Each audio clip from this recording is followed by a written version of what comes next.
All right, this is what we know about John. He is an 8th grader at Panther Middle School, and he currently has a behavior plan that we are reassessing to make sure has the right elements in it for it to be effective for him to be able to participate in the gen ed curriculum as much as possible compared to his peers. What we know about John is that he currently is living with his grandmother.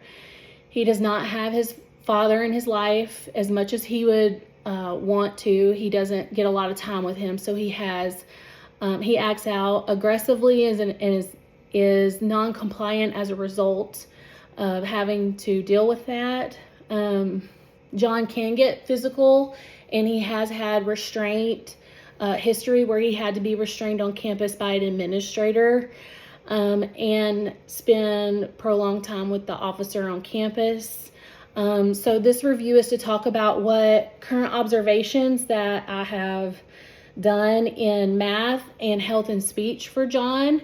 And let's go over observation 1. Observation 1 was in Miss Henderson's class, and that is his 8th grade health and speech class.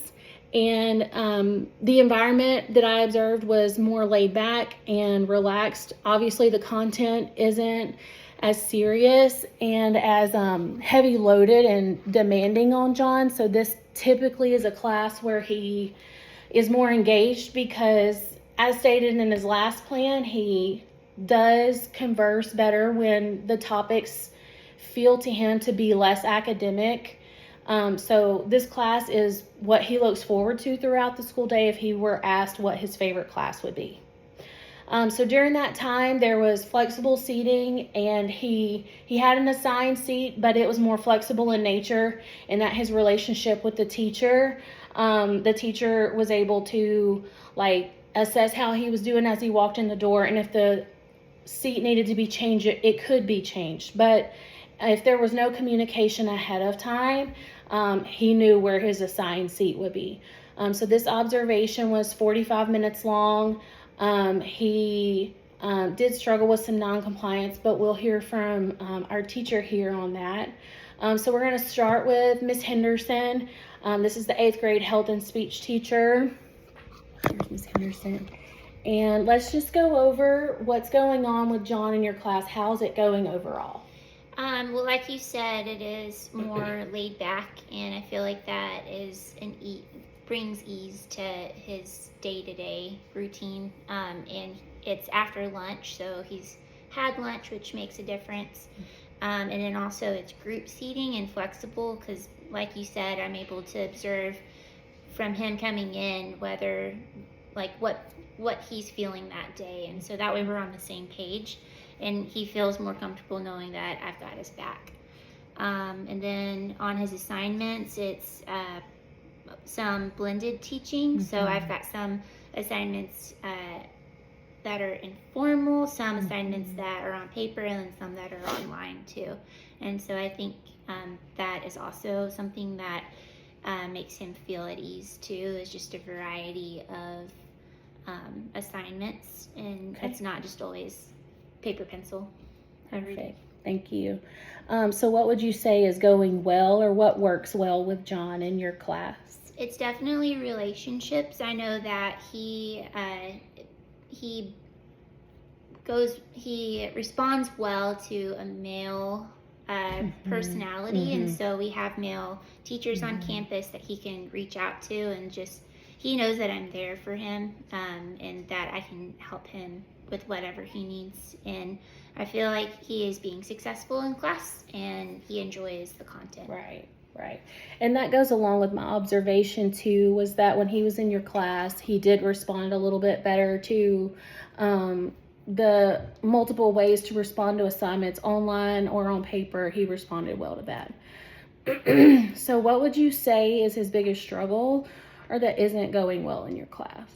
I do feel like he feeds off of other students' behaviors, and so he needs to keep that separate from how he is feeling and not let it overtake his participation in class. And then also just, I know this goes along with what we're talking about, but his up and down with his mentality for the day. I just want him to be successful, and it's kind of all over the place. Yeah.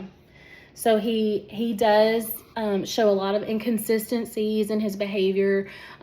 It's not always predictable, and he can just have random outbursts, or his triggers might set him off. So it's not always easily predictable. So that is something that we should address going forward. Is there anything else that you'd like to add about your experience with John in your class?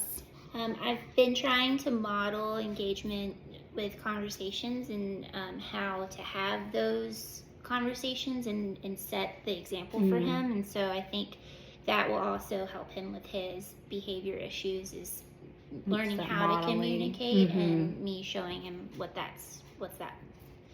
is a good example of that. Yeah, perfect. And that's something that we can go over with our past teachers as well, is just making sure that what's going well in your class is reciprocated in their class. And I look forward to hearing from them as well, so we can, put what is going well in different classes all together in the plan for him.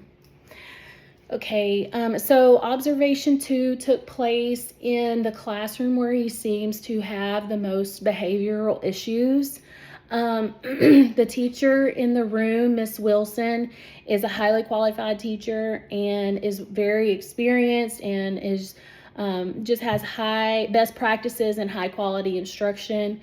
And so during this class, in my observation, is a double block class. Because he did not pass the STAR test last year. So that's a natural pathway for students who don't pass the STAR test, is that for that to be a double block. And the structure in the room is very high, and the expectations are rock solid because of the TEKS and just the standardized testing that goes along with that, and being in 8th grade as well. During this observation, he was much more verbal, and he had more outbursts. He feels more triggered in that environment when students are focused and there is like calmer work time. It seems not to go as well for him.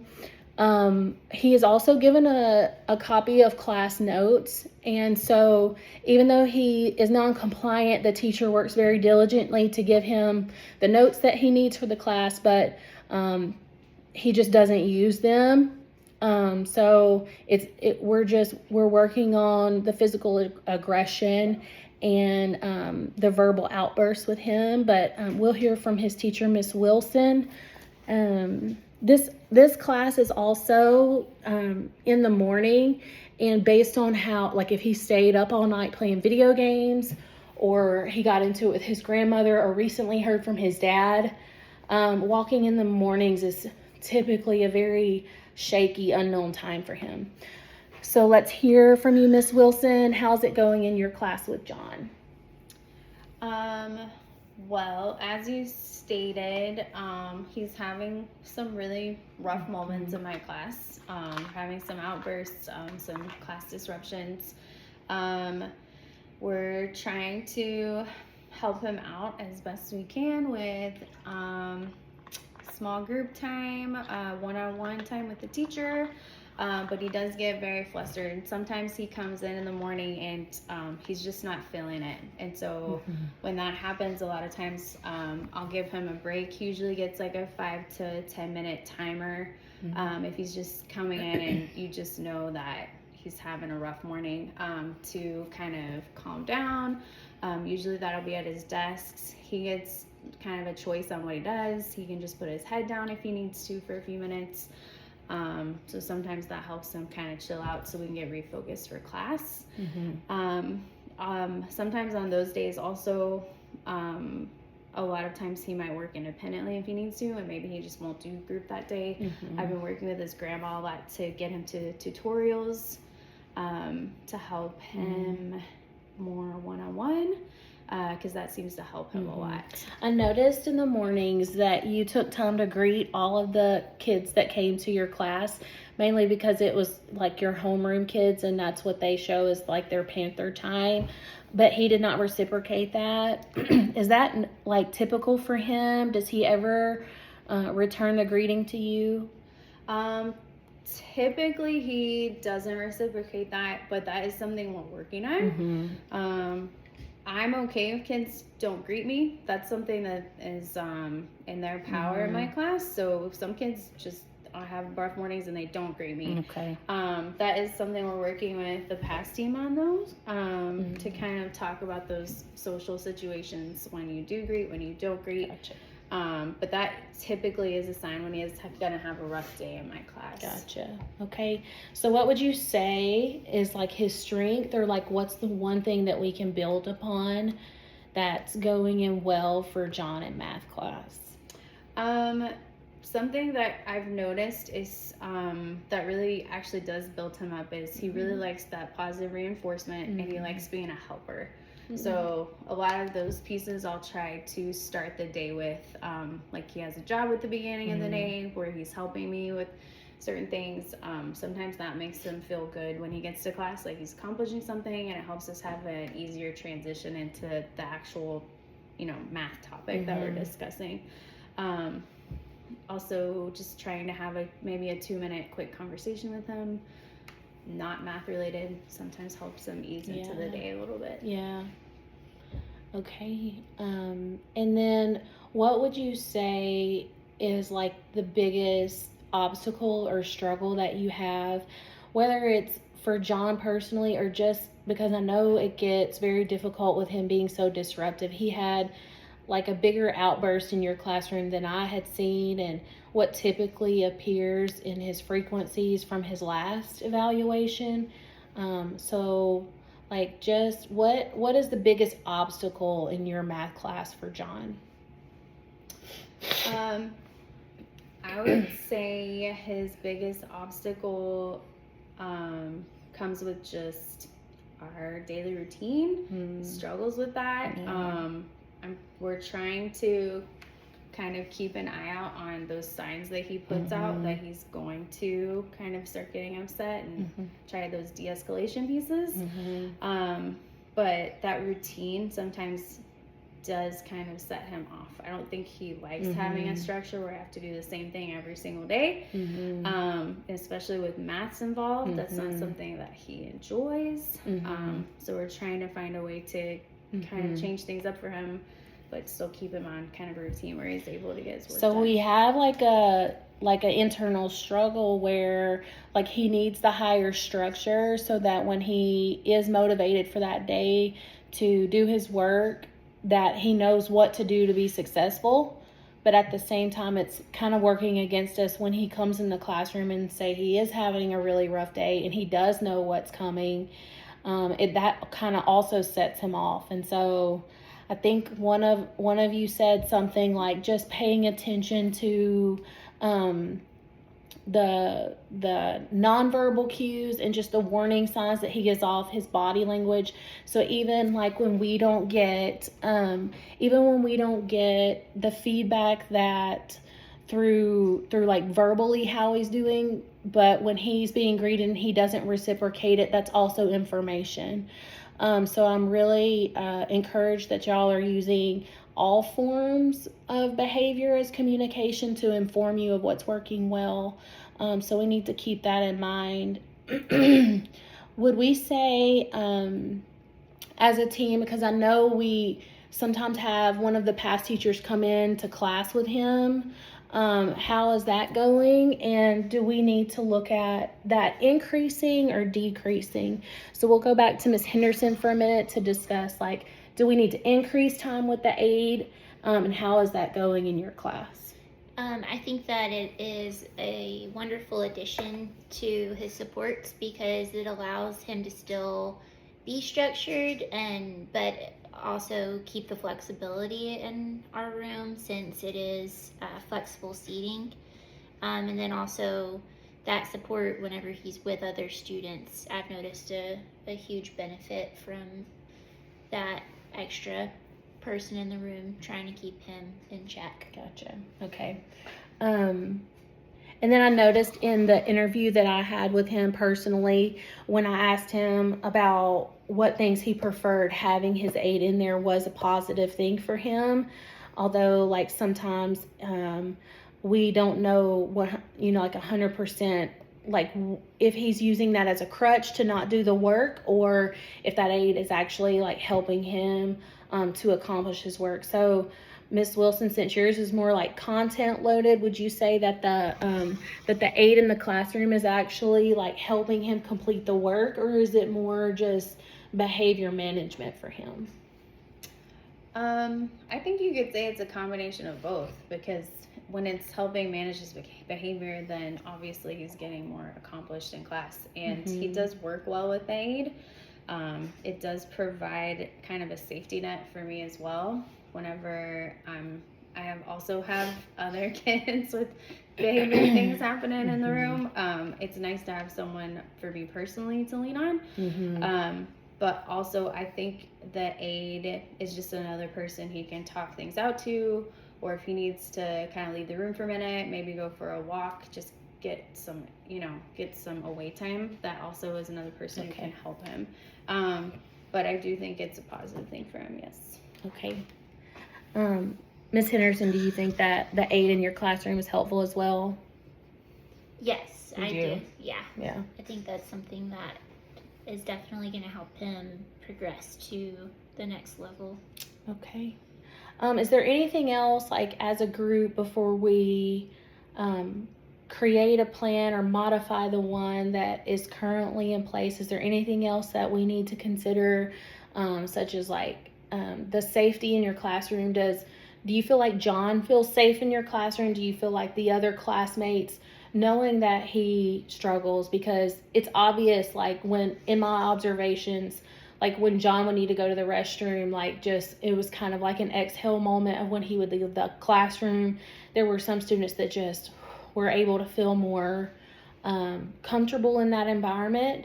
Do you feel like there's anything else that we need to consider besides our two focuses right now, which is non-compliance, especially when it's a non-preferred task, and then the physical and verbal aggression with those outbursts, like in my observation with Miss Wilson, when he threw the chair to the side and he hit another student in the back of the head on the way to the trash can. So is there anything else that you feel like we need to address, Ms. Henderson?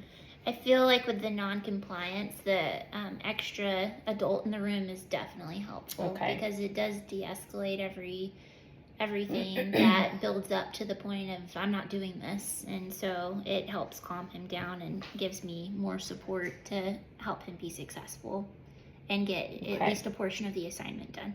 Gotcha. Okay. Do you feel like even when he's non-compliant, because that's the biggest issue in your class, when he's non-compliant, do you feel like he's absorbing information and listening? Like on assessments later on in the unit, do you feel like he can apply knowledge that maybe he didn't participate in during that instructional day? Or do you feel like when he has shut down and when he's non-compliant that he's not absorbing it either? It depends, because he does enjoy being in my class, so he is successful in certain areas that we cover if he's interested in it. But whenever he does shut down, I don't think that he's being successful whenever he resorts to a non-compliant behavior. Gotcha. All right. Miss Wilson, did you feel like there was anything else that we needed to consider before we implement or modify any changes to his behavior plan? I just would probably agree that having another person in the room is really helpful, especially with that physical aggression that he's shown. And I think the kids do also feel a little bit better when someone else is in there. And then him having his own space is also really helpful. I think he prefers having his own space. So I think that's something that can also be looked at as well. Does he have an assigned seat in your classroom? Does he know where to go to every day? He does. Okay. But he we're thinking he might need more space. Like, so is he better in your class when he's working individually, or does he need to be close enough in proximity to peers to work with him, or should that be fluid? What is your thoughts on that? I prefer it when he is working by himself, but he's within reach of me. So Okay. typically when I'm having a small group, he's right alongside me where I can keep an eye on what he's doing. That way, if he did need to ask a question, he could ask me, but even if he's not asking questions, I can kind of monitor what's going on in his area. And that way, also, I can keep track of what he's doing and not doing. So we can catch up on it later if we need to. Okay. All right. Thank you.